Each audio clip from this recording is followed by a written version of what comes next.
Hey everybody, Coach Duality here with another 2v2 analysis, and this is from a console player, so I have to watch this YouTube video, so you might see my cursor at times, but we're just gonna go ahead and get this started.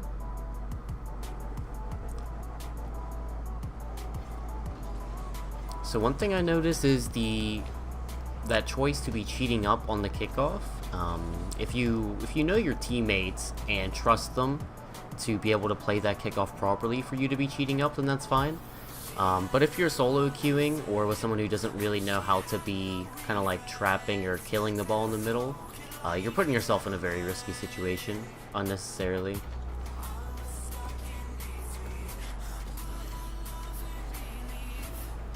You're going to be punished there for going upfield for the boost when the ball's being pushed to your end, especially with both of the orange members there being pretty active on the ball.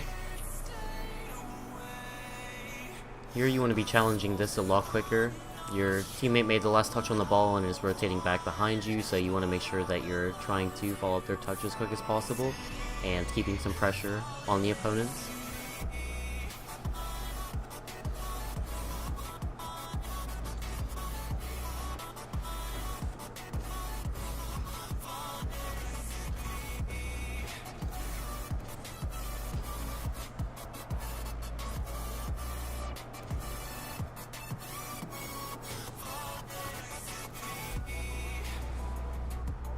You might want to be looking for your teammate before you cut over like that.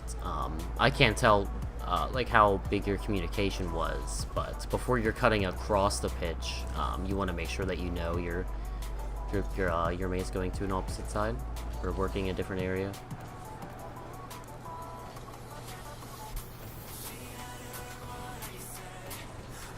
It's a good touch off that corner after a bad first touch over.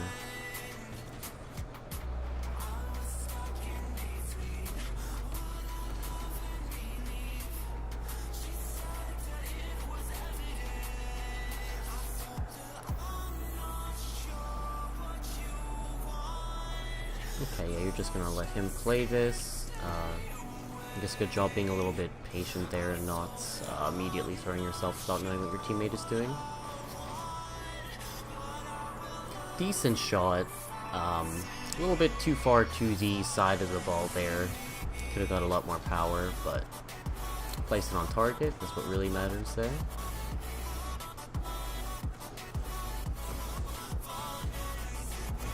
Seem to like doing a lot of these side dodges here.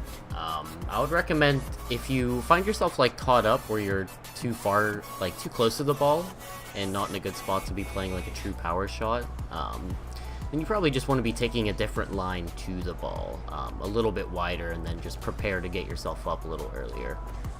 It's a really nice pass there. Bet your teammate was bumped. You seem to want to dodge as soon as you come off the wall, so try to hold yourself like in the air off that single jump with boost and to keep your line before you're committing to a dodge, especially when it's killing a lot of your vertical momentum, or all of it really. Pretty close to the corner here. Might want to stay a little bit farther out with your teammate pushed up the pitch there. Want to make sure that you're covering like adequate space based off of each other's positioning.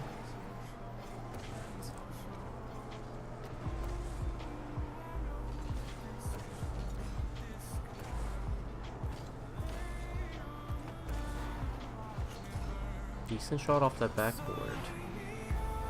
Good to see your teammate at least finally following that up.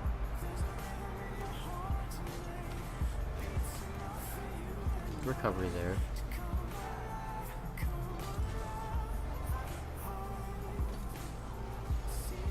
Yeah, when you see your teammates starting to play a shot up the pitch, try to make sure that you're getting ready to follow it. So here you go to make your challenge, and you start going back, and your teammate's making this touch, and there's a lot of time where you can tell that he's the one that's going to be playing that. So instead of turning like towards the net here, turn around, you know, maybe look back, see where the opponents are. But try to make sure you can follow up his touch. If you go that far behind him, you see his first touch just becomes a rough challenge there. Now you're stuck in a poor position.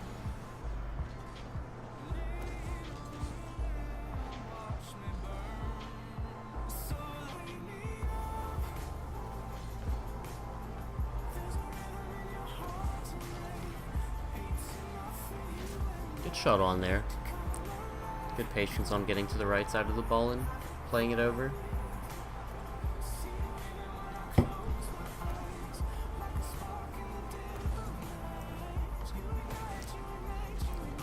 It's kind of a risky challenge to go for. I want to look at this again to see. So your teammate wins the kickoff, you're going to follow it up. Yeah, I mean, really, you're just playing the one spot pretty fast there. I don't think there's anything too wrong with that. You're not too heavily committed. Like, based off of how quickly you can get back with him all the way back there. But you see, you do have to cover the entire length of the pitch, so if your teammates missed that, it would be a pretty free goal. Yeah, I wouldn't recommend popping that up when it's near your nets. A lot of times I'd recommend just trapping it near your car. Just let that ball come onto the side.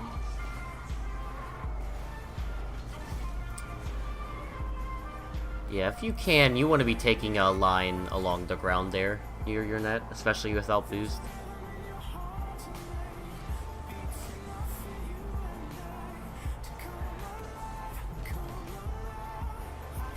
Decent shot on.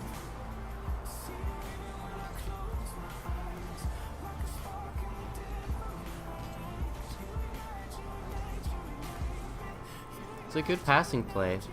You would have got a little bit more power with that pass over if you boosted during your shots, but at least was played into a spot where he could play it.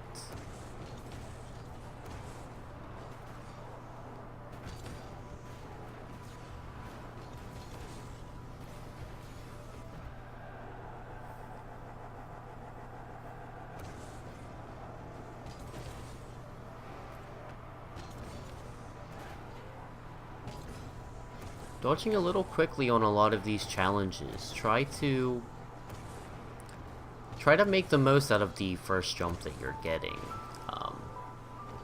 Don't force yourself to commit too heavily with that second jump into the dodge so quickly. Basically, you know, just extend the first dodge. Use the heightened momentum you can get from that and the additional time to line something up.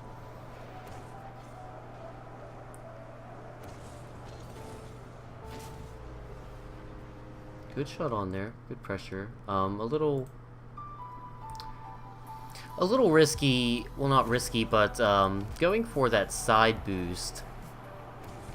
Put yourself pretty far away from them in case they did have a strong clear and you turned on. You would have been in a bad position. Like right here, he's taking the shot and he's taking like a play on the ball, and you know that, but you're still going all the way back for boost. So, you know, if they reacted to that quicker or actually played the ball, would have been in a much worse spot for you there. Try to make sure that you're being aware of the play. At least just keep your ball cam on when you're going there, so you can still make sure that you're turning the right way after you get the boost and things like that. Don't limit your knowledge. Alright, so leave a like if this video helped you out at all. Thanks for sending this in, Fuzz, and I will see you guys around. Thanks.